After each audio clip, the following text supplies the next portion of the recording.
नमस्कार आप सभी को। मैं डॉक्टर दयानिधि जना, assistant professor, faculty of veterinary and animal sciences, institute of agriculture sciences, Banaras Hindu university से आप सभी को स्वागत करता हूं। तो ये हमारा कोर्स एनिमल हस्बेंड्री ए टेक्निकल अप्रोच यानी पशुपालन एक तकनीकी दृष्टिकोण में अब हम पहुंच चुके हैं वीक 12 यानी सप्ताह 12 में। ये पहला क्लास है।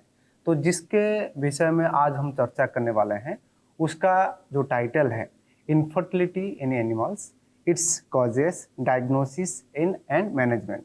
तो ये जो बांझपन है उसका क्या क्या कारण वजह से होता है, ठीक है, उसका कैसे हम रोकथाम करेंगे और उसका हम डायग्नोसिस कैसे करेंगे, कौन सा कारण उसके लिए जिम्मेदार है, उसके बारे में विस्तार रूप से चर्चा करेंगे।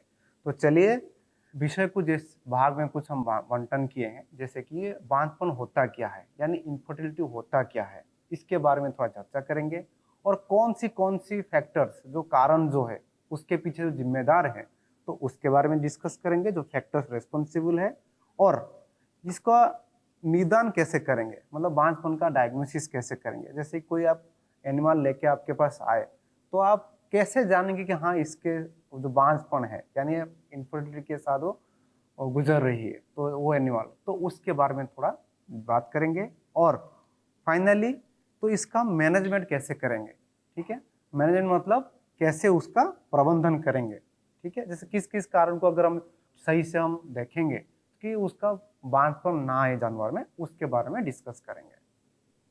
तो चलिए, ये रिप्रोडक्शन होता क्या है।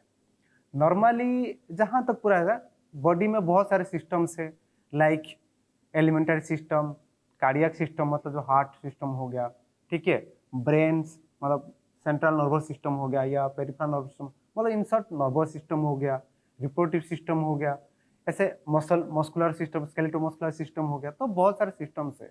इन सब सिस्टम में हमारा बॉडी जो अगर देखा जाए, जो हम नॉर्मली खाते पीते रहते हैं, तो तीन प्राइम इंपॉर्टेंट सिस्टम है, बॉडी पहले उसको प्रोटेक्ट करता है। वो है हमारा जो हार्ट, लंग्स जो हम सांस लेते हैं, और ब्रेन।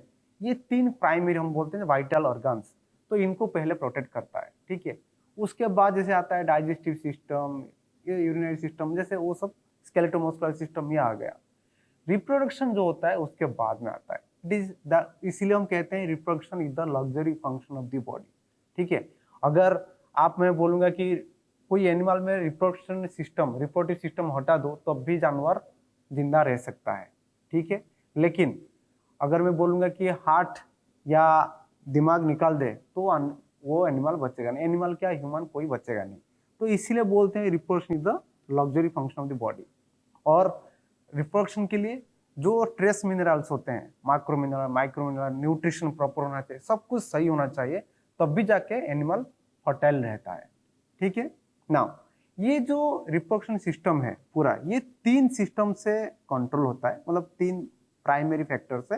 जैसे होता है कि एंडोक्राइन ग्लैंड्स और उसी से रिलेटेड जो हार्मोन्स रिलीज होता है, और न्यूरल सिस्टम, हम इन शॉर्ट में कहते हैं न्यूरो एंडोक्राइन सिस्टम।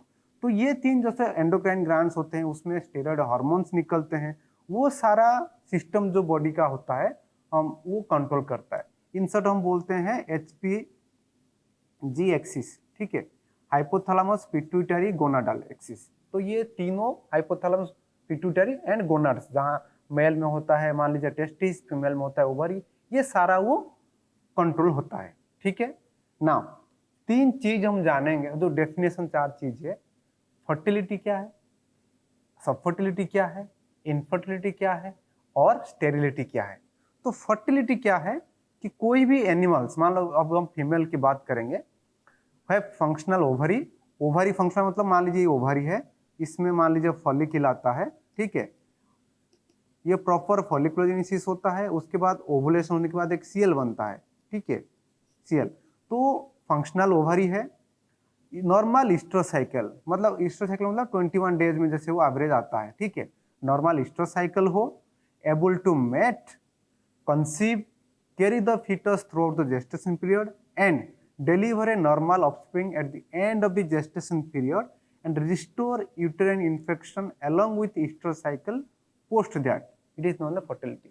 तो इन सब फर्टिलिटी क्या है, कोई भी एनिमल उसका ओवरी जो है जहां अंडे निकलते हैं, ठीक है, डिंब ग्रंथि जो बोलते हैं, वो सही से फंक्शन करे, ईस्टर साइकिल प्रॉपरली आए, और वो अगर हम मेटिंग करें या फिर हम सीमेंट चढ़ा है उसके बाद वो प्रेग्नेंट हो, और वो प्रेगनेंसी मतलब बच्चे जो अंदर रहता है गर्भाशय में, वो कंप्लीटली, मान लीजिए गाय की बात हम करेंगे अभी, 270 दिन लगभग उसका गाभिन का टाइम रहता है, वो प्रॉपरली सही टाइम से हो, और उसके बाद पूरा जेस्टेशन पीरियड कंप्लीट होने के बाद एक बच्चा, हेल्दी बच्चा पैदा करे, करने के बाद जहर सही से गिरा है और पुनः गर्भ में आ जाए, तो इसको हम कहते हैं फर्टाइल। ये सारा जो सिंक्रोनाइज प्रोसेस है, स्टेप 1 2 3 मान लीजिए, जैसे 6 स्टेप्स मान लीजिए एग्जाम्पल है, तो सारा जब सही से हो जाए उसको हम तब कहेंगे कि हाँ ये जानवर फर्टाइल है। अगर इसी में कोई भी स्टेट में कोई गड़बड़ी हुआ तो दिक्कत होता है। मान लीजिए सही से अंडा नहीं निकल रहा है, तो आप सीमेंट चढ़ाए या सांड से क्रश कराए तो गाभिन नहीं होगी। मान लीजिए सीमेंट चढ़ा दिए, प्रेग्नेंट हो गई, लेकिन 3-4 महीने बाद वो बच्चा गिरा देगी, तो वो भी एबॉर्शन होता है, तो वो भी गड़बड़ है।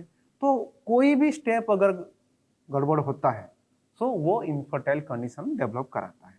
तो अगर सारा सिस्टम सही है उसको हम कहते हैं फर्टाइल। नाउ सब फर्टिलिटी, सब फर्टिलिटी मीन्स रिड्यूस्ड फर्टिलिटी, मतलब ये जो सारे स्टेप्स है इनमें से कोई थोड़ा मोड़ा इधर उधर हो जाता है, थोड़ा कम होता है, तो उसको हम कहते हैं रिड्यूस्ड फर्टिलिटी। ना आज की विषय की जो चर्चा है इनफर्टिलिटी, तो ये इनफर्टिलिटी होता क्या है? Now a temporary disturbance in reproductive function wherein animal fails to become pregnant. ये सारे फंक्शन जो बताए कुछ टाइम तक, मान ली लंबा टाइम तक जैसे ही कुछ गड़बड़ी हो गया जिसके चलते जानवर प्रेग्नेंट नहीं हो रही है, तो इसको हम कहते हैं इनफर्टिलिटी। ठीक है। नाउ स्टेरिलिटी क्या है?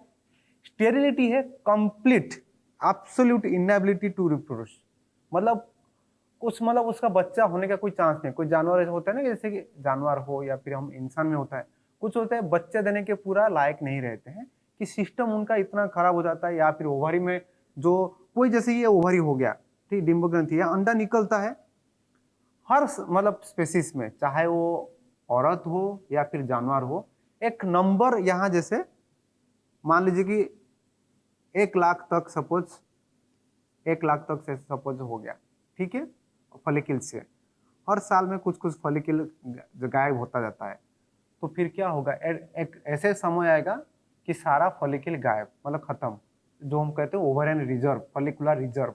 जब रिजर्व खत्म हो जाता है तो क्या होगा? फिर वो एनिमल प्रेग्नेंट नहीं हो पाएगी, या फिर यूट्रस में इतना प्रॉब्लम हो जाए, जैसे फाइब्रोलाइटिक चेंजेस आ जाए, वो प्रेग्नेंट हो ही नहीं पाएगी, तो उस केस में हम कहते हैं sterility. So absolute inability to reproduce is known as the sterility. ना अब चलते हैं कौन सी फैक्टर्स है, ठीक है, जो इनफर्टिलिटी कराता है। ठीक है, ऐसे देखा जाए तो बहुत सारे फैक्टर्स है, तो हम क्लब किए, जैसे कि structural defect, ovarian dysfunction. Structural defect means कोई जो, चाहे रिप्रोडक्टिव स्ट्रक्चर में कोई गड़बड़ी हो उसको हम स्ट्रक्चरल डिफेक्ट करेंगे। Ovarian dysfunction, ovary related specifically अगर कोई गड़बड़ी है, ठीक है, तो उसको हम कहते हैं ovary dysfunction. Managemental, genetic, any disease conditions like pathological disease condition and hormonal, ये चीजें सारा रेस्पॉन्सिबल होते हैं इनफर्टाइल कंडीशन डेवलप करने के लिए। तो एक एक करके हम डिस्कस करेंगे। स्ट्रक्चरल डिफेक्ट, ठीक है, तो स्ट्रक्चरल डिफेक्ट क्या क्या है? ये कंजेनिटल या फिर एक्वायर्ड हो सकता है। कंजेनिटल मीन्स एट बर्थ, ठीक है, जो पैदाइश कुछ कुछ प्रॉब्लम होता है उसको हम कंजेनिटल कहते हैं। और पैदाइश मतलब पैदा होने के बाद अगर कुछ, जैसे कि सोच रहे हैं कोई परेक्टलिक कर रहा है, कोई इंजुरी हो गया, तो उसको वो जो चलेगा वो कहते हैं एक्वायर्ड, जो एनिमल एक्वायर करता है, ठीक है, इन्फेक्शन, तो उसको हम कहते हैं एक्वायर्ड एब्नॉर्मलिटीज। नॉर्मली क्या होता है, जो एक्वायर्ड एब्नॉर्मलिटीज होते हैं वो ज्यादा होते हैं कंपेयर टू ये कंजेनिटल एब्नॉर्मलिटी। ठीक है ना, कुछ उदाहरण तौर पे हम बात करेंगे कंजेनिटल एब्नॉर्मलिटीज क्या होता है। अगर हम ओवरी का बात करेंगे, ओवरियन हाइपोप्लासिया, ठीक है, हाइपोप्लासिया मीन्स ये स्मॉल एंड फंक्शनलेस ओवरी, ये एक साइड हो सकता है या दूसरा साइड हो सकता है। मान लीजिए ये हो गया ओवरी का साइज, ठीक है, यहाँ ऐसे फॉलिकल्स रहता है, ठीक है, ये हो गया ओवरी, ये नॉर्मल मान लीजिए। ना हाइपोप्लासिया क्या होता है, ऐसे छोटा सा होगा, जैसे मान लीजिए फॉलिकल जैसा है, ऐसे छोटा सा होगा, यहाँ फॉलिकल हो सकता है नहीं हो सकता है, so it is known as the hypoplasia. ठीक है, तो जो इतना छोटा होगा, हम बोलते हैं मटर की दाने जैसे, तो उसमें फॉलिकुलर एक्टिविटी नहीं होगा तो एनिमल इनफर्टाइल होता है। सेम चीज अगर हम एब्नॉर्मलिटीज ऑफ जेनिटालिया करेंगे, segmental aplasia of the paramesonephric duct. Paramesonephric duct क्या होता है, दो चीज होता है, एक होता है मेसोनेफ्रिक, ठीक है, जिससे से मेल का सब सारा जो रिप्रोडक्टिव सिस्टम डेवलप होता है, और एक होता है पैरामेसोनेफ्रिक, इसमें जो होता है फीमेल का निकलता है। ठीक है, ठीक है, मान लीजिए यूट्रस हो गया, फैलोपियन ट्यूब हो गया, ठीक है, सर्विक्स हो गया, ये सारा चीज इसमें पैरामेसोनेफ्रिक होता है ना। एक्वायर्ड क्या है एब्नॉर्मलिटीज, एक्वायर्ड एब्नॉर्मलिटी मान लीजिए मैं इसे परेक्टल एग्जाम कर रहा हूँ, फॉर एग्जांपल परेक्टल एग्जाम कर रहा हूँ, अगर कोई इंजुरी हुआ, ठीक है, या ओवरी को कसके से जैसे कि दबा दिया, तो क्या होगा, वो ब्लीडिंग होगा, ब्लीडिंग होने के बाद वो एडेशन हो जाता है, तो उसके चलते वो फिर इनफर्टाइल होने का चांसेस भी रहता है, तो वो आ जाएगा एक्वायर्ड कैटेगरी के अंदर में। ठीक है, now ovarian dysfunction. Ovarian dysfunction means जो ओवरी सही से काम नहीं कर रहा है। ओवरी का काम क्या है, प्रिंसिपली दो काम रहता है। ठीक है, तो ओवरी मान लीजिए फंक्शन, एक होता है ओवर रिलीज करता है, ठीक है, दूसरा होता है हार्मोन्स प्रोडक्शन करता है। तो ये दो प्रिंसिपल फंक्शन है, एक होता है ओवा निकलता है, मतलब अंडा जो देता है, जो प्रेग्नेंट होती है जानवर, और सेकंड है ओवर इससे कुछ हार्मोन्स निकलता है, मान लीजिए एस्ट्रोजन, प्रोजेस्टेरोन, सारा हार्मोन्स निकलता है। तो अगर डिसफंक्शन होता है, या फिर वो ओवा नहीं निकलता है, या फिर हार्मोन्स का रिलीज गड़बड़ होता है, जिसके चलते इनफर्टाइल कंडीशन डेवलप हो सकता है। तो फॉर एग्जाम्पल एनिस्ट्रस हो गया, ठीक है, एनिस्ट्रस हो गया, उसके बाद फॉलिकुलर लुटियल फंक्शन डिसफंक्शन हो गया। ठीक है, डिसफंक्शन मतलब लुटियल डिसफंक्शन मींस मान लीजिए ये ओवरी है, इसके अंदर सीएल है, इसमें एक प्रोजेस्टेरोन निकलता है। ठीक है, अगर प्रोजेस्टेरोन मान लीजिए जैसे कि 3 नैनोग्राम चाहिए, ठीक है, अगर इसमें 0.5 नैनोग्राम निकल रहा है, तो ये डिक्रीज रिलीज हो गया, तो इसको हम कहते हैं लुटियल डिसफंक्शन। तो ये अगर होता है तो गड़बड़ इनफर्टिलिटी होता है। लुटियल डिसफंक्शन कैसे इनफर्टिलिटी होता है, हम कहते हैं लुटियल डेफिशिएंसी। ठीक है, जितना प्रोजेस्टेरोन चाहिए अगर नहीं मिलता है तो वो एबॉर्शन हो जाता है, तो एबॉर्शन हो गया तो फिर वो इनफर्टाइल हो गया। तो ये सब आता है ओवरियन डिसफंक्शन के अंतर्गत। तीसरा चलते हैं मैनेजमेंटल फैक्टर। सबसे ज्यादा अगर इनफर्टिलिटी केस की हम बात करेंगे तो वो है मैनेजमेंटल कंडीशन, और मैनेजमेंट के अंदर अगर वो भी आता है हम देखेंगे तो वो है न्यूट्रिशन। ठीक है, हम जितने भी अब कुछ क्लास हो गया, हम हमेशा डिस्कस किए हैं कि खान पान अगर सही है तो आधा बीमारी कम। तो इसी हिसाब से न्यूट्रिशन, स्ट्रेस डिटेक्शन एड। तो स्ट्रेस डिटेक्शन एड क्या करता है, अगर एनिमल हीट में आती है, ठीक है, अगर हम प्रॉपर्ली स्ट्रेस डिटेक्ट कर लेंगे तो एआई कर सकते हैं। अगर स्ट्रेस डिटेक्शन नहीं कर पा रहे हैं, हम सोचेंगे कि जानवर हीट में नहीं है, तो फिर हम एक साइकिल गैप हो जाता है, वो हो जाता है स्ट्रेस डिटेक्शन एड के अंतर्गत, वो फायदा होता है। अगर सही से नहीं देखें तो हम सोचेंगे कि एनिमल इनफर्टाइल है। Timely artificial insemination.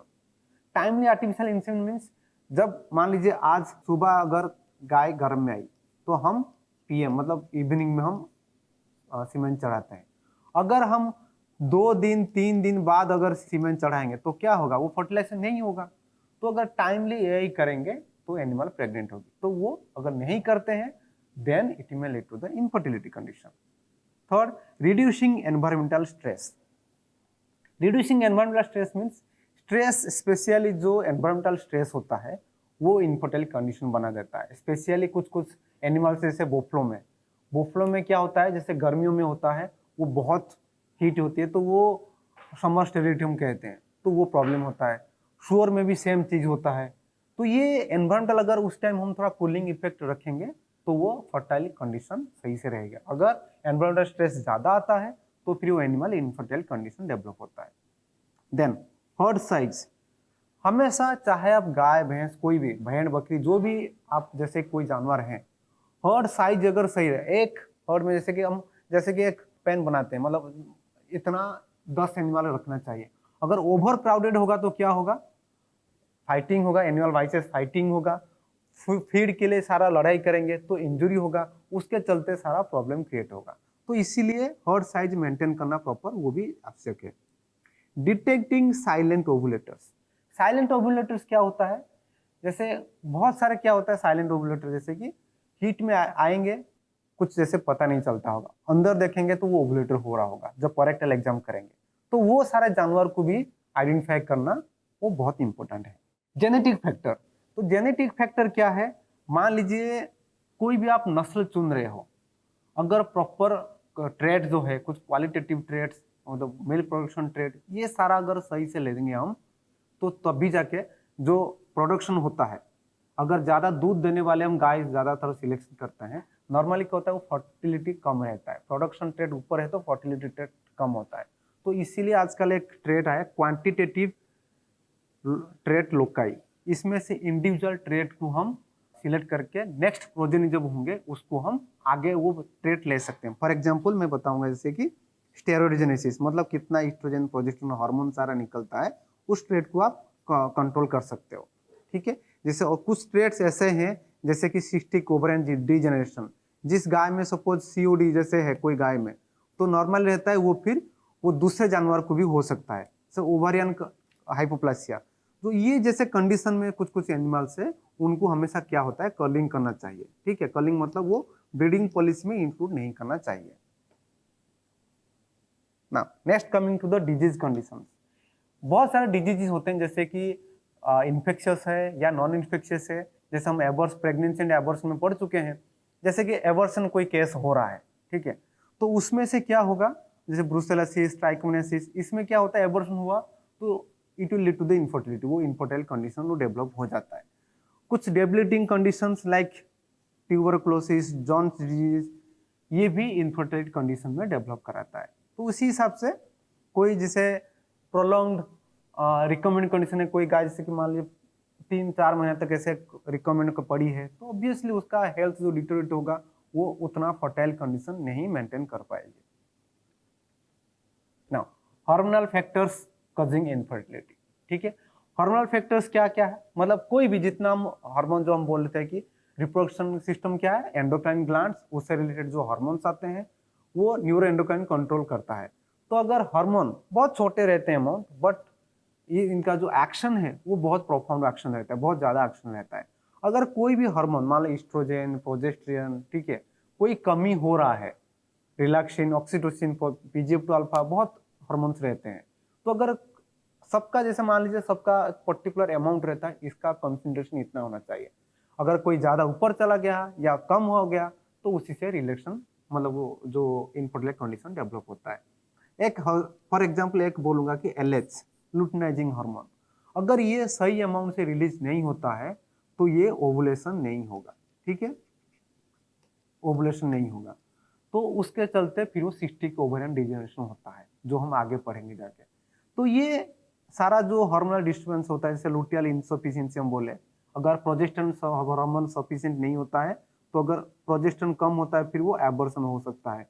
तो ये सब आपको ध्यान देना होगा वो कंडीशन में। और वो जैसे ईस्ट्रोजन, प्रोजेस्टेरोन, अगर पेरिफेरल सर्कुलेशन कम रहता है, प्रॉपर हीट में भी नहीं आएगी एनिमल, या हीट में जो बिहेवियर स्ट्रेस बिहेवियर होते हैं वो प्रॉपरली शो नहीं होता है। तो ये सब कंडीशन अगर आपको ध्यान देंगे, हार्मोनल इफेक्ट, मैनेजमेंटल फैक्टर्स, तब भी जाके आप इनफर्टिलिटी को कंट्रोल कर सकते हैं ना। अब चलते हैं हम डायग्नोसिस कैसे करेंगे, ठीक है। मान लीजिए तो एनिमल आ गया, कि कोई भी एनिमल लेके आएंगे, मान लीजिए कि बोलेंगे कि ये हमारा जानवर हीट में नहीं आ रही है, ठीक है, कोई डिजीज कंडीशन जैसे मैं बोल रहा हूँ, जैसे कि एनिस्टस, रिपीट ब्रीडिंग, बार बार, जैसे हम आगे जाकर नेक्स्ट क्लास में पढ़ेंगे कि एनिस्टस क्या होता है, रिपीट ब्रीडिंग क्या होता है, जैसे ये सारा कंडीशंस जो है वो इनफर्टिलिटी कंडीशन को दर्शाता है। तो अगर कोई जानवर आपके पास लेके आए तो आप डायग्नोसिस कैसे करेंगे कि हाँ ये इस कंडीशन है। इनफर्टिलिटी तो बहुत सारे कारण के होता है, structural function, structural dysfunction, hormonal, managemental, तो कैसे जानेंगे आप। तो फर्स्ट है हिस्ट्री। हमेशा कोई भी जानवर जैसे आता है तो उसका पास्ट जानना बहुत जरूरी है, कि उसका खाना पीना कैसा है, क्या खिलाते हैं, ठीक है, ब्रीडिंग कब हुआ था, कितने टाइम पहले। जैसे ब्रीडिंग हिस्ट्री में बोलूंगा कि सांड से क्रॉस हुआ था या सीमेंट चढ़ाए थे, ठीक है, वैक्सीनेशन हुआ था कि नहीं। नॉर्मली क्या होता है, बहुत ऐसे अनिष्ट, बहुत सारे अनिष्टस के साथ जो गर्म में नहीं आते हैं, खाना कम देते हैं और कीड़े के दवाई नहीं देते हैं। तो जो पहला जो क्वेश्चन हमारा होता है कि कीड़े की दवाई दिए हैं कि नहीं, मतलब डिवार्मिंग किए हैं कि नहीं।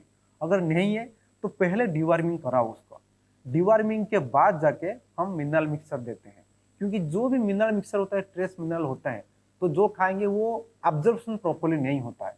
तो उस केस में पहले उसका डिवार्मिंग कराओ, अंदर जो कीड़े रहते हैं उनको खत्म करो, उसके बाद जाके प्रॉपर्ली आप मिनरल मिक्सर आप दीजिए, ताकि वो प्रॉपर्ली जाके बॉडी में ऑब्जर्व होकर काम करेगा। सो ये वैक्सीनेशन स्टाटस जाना बहुत जरूरी है। और पास्ट डिजीज मतलब क्या रोल है। मान लीजिए कोई आया कि अभी गर्म में आई है, लेकिन वो पहले 2-3 महीना पहले क्या था, वो एबॉर्शन हुआ था। तो अगर एबॉर्शन कौन सी महीने में हुआ था वो भी अगर आप जानेंगे, अकॉर्डिंगली आप उसको प्लान कर सकते हैं। सो हिस्ट्री हो गया पहला स्टेप। सेकेंड है क्लिनिकल एग्जामिनेशन। क्लिनिकल एग्जामिनेशन मतलब कोई भी आता है रिप्रोडक्टिव जो ट्रैक्ट है हम उसको जानते हैं, जैसे ओवरियन स्टाटस क्या है, वो अल्ट्रासोनोग्राफी करके हम देखेंगे उसका फॉलिकुलर एक्टिविटी है कि नहीं, और ओवरी के ऊपर सीएल है कि नहीं। अगर सीएल है तो हो सकता है वो अंदर अंदर हीट आ रहा है, वो ओनर को पता नहीं है, तो वो आप जान सकते हैं अगर ओवरी को हम चेक करेंगे तब। ये आ गया क्लिनिकल एग्जामिनेशन और ultrasonography.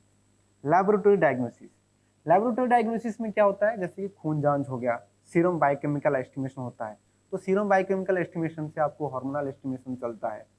Microbiological studies, microbiology study मतलब बहुत सारे होता है, जैसे कि चाहे वो इंसान में हो जानवर में होता है। जैसे कुछ बीमारी हुआ, जैसे घाव बन गया और पस निकल रहा है, तो आंखें बंद करके एंटीबायोटिक लगा देते हैं, ठीक है। लेकिन प्रॉपर तरीका क्या होता है, उस पस को लेकर अगर हम कल्चर करेंगे, हम कहते हैं एबीएसटी, एंटीबायोटिक सेंसिटिविटी टेस्ट। कोई जैसे कि 5-6 एंटीबायोटिक का डिस्क रहता है, उसको हम वो पस को लेके देते हैं। जो एंटीबायोटिक के चारों तरफ जो बैक्टीरिया ग्रोथ नहीं करता है, तो इसका मतलब वो अगर एंटीबायोटिक हम उसको जानवर में चढ़ाएंगे तो वो प्रॉपर्ली फंक्शन होगा, सारा जो बैक्टीरिया अंदर रहते हैं उनको प्रॉपर्ली मार पाएंगे, तो उसको हम कहते हैं एबीएसटी टेस्ट। तो वो सारा टेस्ट करके हम पायोमेट्रा जैसे कंडीशन को हम मतलब कवर कर सकते हैं। और लास्ट जो है मेल इवैल्यूएशन। मेल इवैल्यूएशन मतलब इनफर्टिलिटी जो होता है, कोई प्रेग्नेंट नहीं होता है, तो इसमें जितनी फीमेल रेस्पॉन्सिबल है, मेल भी उतना रेस्पॉन्सिबल है, ठीक है। तो अगर फीमेल का तो सारा हम देख लिए, खान पीना कैसे रहता है, ओवरी में ठीक ठाक है नहीं, तो जो सीमेंट चढ़ा रहे हैं वो सही है कि नहीं उसका भी जांच करना बहुत जरूरी है। नॉर्मली क्या होता है, जैसे डॉग में, जैसे एग्जाम्पल तौर पे बता रहा, डॉग तो आपके सिस्टम में है नहीं। मान लीजिए कोई डॉग से जैसे ओनर आए कि हम मेटिंग होके प्रेग्नेंट नहीं हो रही है, तो हम क्या कहते हैं, कितनी बार वो डॉग से मीटिंग किए हैं ना, 2 बार, ठीक है, अभी वो डॉग को हटा के नया डॉग से मीटिंग कराइए, हो सकता है कि डॉग में प्रॉब्लम हो इसलिए प्रेग्नेंट नहीं है, तो हम कहते हैं चेंज द मेल। तो उसी हिसाब से यहाँ क्या सीमेन एनालिसिस कर सकते हैं, जो बुल का है वो लिबिडो भी चेक कर सकते हैं। नाउ अब चलते हैं मैनेजमेंट ऑफ द इनफर्टिलिटी, मतलब ये जो बांझपन जो है इसको कैसे हम प्रबंधन करके कैसे मैनेज करेंगे। तो अभी अगर आप देखे होंगे, जितनी भी सारा जो रेस्पॉन्स पॉइंट्स जो रेस्पॉन्सिबल रहते हैं, ओवर एंड डिस्फंक्शन हो गया, हार्मोनल फैक्टर्स हो गया, मैनेजमेंटल फैक्टर्स हो गया, डिजीज कंट्रोल, डिजीज फैक्टर हो गया, ये जितने सारा है, जो मान लीजिए कोई एग्जाम्पल जैसे बता रहे हैं, जैसे कि इलेक्ट्रिक वायर छूते ही आपको करंट लगता है, ठीक है, अगर इलेक्ट्रिक वायर हम छुएंगे नहीं तो करंट लगेगा नहीं। तो सीधी सी बात है, जो जो फैक्टर्स रेस्पॉन्सिबल है, जो कारण जो जिसकी वजह से बांझपन होता है, अगर उन सब कारण को हम हटा देंगे तो बांझपन होगा नहीं। तो पहला है न्यूट्रिशन, जो बार बार हम बोलते हैं, प्रॉपरली खाना पीना देना चाहिए, प्रॉपर बैलेंस न्यूट्रिशन देना चाहिए, trace minerals, specifically trace minerals जो रिप्रोडक्टिव फंक्शन के लिए होता है। विटामिन ए जो बहुत होता है, विटामिन ए हम बोलते हैं, जैसे जानवर कुछ नहीं खिला पाते हैं, जैसे कि खरीद नहीं पाते हैं, जो मूंग होता है उसको जर्मिनेशन करके, जो अंकुरित करके जो मूंग का जो जर्मिनेशन होता है वो बहुत रिच इन विटामिन होता है। जो विटामिन ए रहता है वो क्या करता है, वो रिप्रोडक्टिव सिस्टम को बढ़ाता है, ठीक है, वो सारा जानवर में जितना है इंसान में भी उतना है। तो वो इसीलिए हम बहुत सारे पूर्व मतलब वैसे पीढ़ी से बोलते हैं कि सुबह उठ के मूंग और चना खाओ जर्मिनेटेड, क्योंकि उसका हेल्थ बेनिफिट बहुत है, चाहे जानवर में हो चाहे वो इंसान में। तो वो हो गया न्यूट्रिशन मैनेजमेंट। उसी हिसाब से इन्फेक्शियस कजेस जो बीमारी हो रहा है उसको कंट्रोल करना है, hormonal management like anestrus and cystic ovaries, environmental, genetic control and male infertility, ये सारा जो पॉइंट्स है आप इनको हम कवर कर सकते हैं मैनेजमेंटल एस्पेक्ट के लिए ना। अब चलते हैं, एक बीमारी है एंडोमेट्राइटिस, हम तो पढ़ लेंगे जैसे कि बहुत सारे एनिस्ट्रस, रिपीट ये सब। अब एंडोमेट्राइटिस क्या होता है? एंडोमेट्राइटिस एक कंडीशन है, उसको हम कहते हैं इन्फ्लेमेशन ऑफ द एंडोमेट्रियम। मान लीजिए ये हो गया यूट्रस, ठीक है, यूट्रस हो गया, ये जो एक लेयर होता है ये एंडोमेट्रियम लेयर है, ठीक है। ये लेयर जो इन्फेक्शन होता है, हम इन्फ्लेमेशन होता है, इसको हम कहते हैं एंडोमेट्राइटिस, ठीक है। इसके चलते जो लुमिनल एपिथेलियम है, ये होता है लुमेन, ठीक है, ये लुमिनल एपिथेलियम, वास्कुलर कंजक्शन होता है, इडिमा होता है, मतलब थोड़ा स्वेलिंग होता है, ये सब चीजें होता है एंडोमेट्राइटिस में।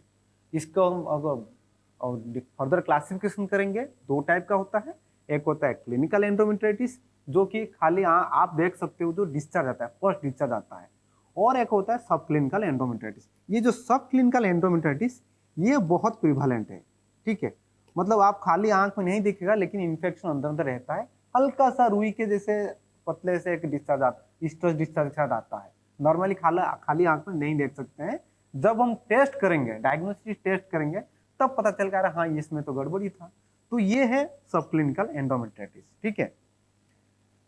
तो किस किस कारण से होता है? मोस्टली जिसे पार्चुरेशन होता है, मतलब बच्चा जब जाते हैं, अगर अनहाइजीनिक कंडीशन होता है या फिर जैर रह जाता है, रिटेंशन फीटल मेम्ब्रेन होता है, बच्चा सही से नहीं निकलता है, ये सब कारण रेस्पॉन्सिबल होते हैं ये एंडोमेट्राइटिस होने में।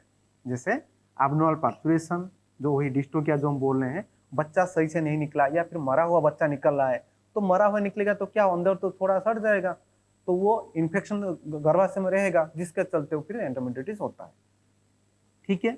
रिटेंशन जैसे जर रह जाना, और पोस्टमार्टम इन्फेक्शन जो होता है उसका मोस्टली उसी रिलेटेड अनहाइजीनिक कंडीशन जब रहता है, वो सब कारण जिम्मेदार होता है वो एंडोमेट्राइटिस के लिए। सिम्टम्स क्या क्या है बोल दिए। जो क्लिनिकल फॉर्म होता है वो आपको आंख में दिखेगा कि वो डिस्चार्ज आ रहा है, लेकिन सब क्लिनिकल जो है कोई सिम्टम नहीं रहता है, ठीक है। अगर आप रेक्टल एग्जामिनेशन करेंगे, यूट्रस थोड़ा सा लार्ज होता है क्योंकि वो पुरुलेंट मटेरियल अंदर रहता है, ठीक है।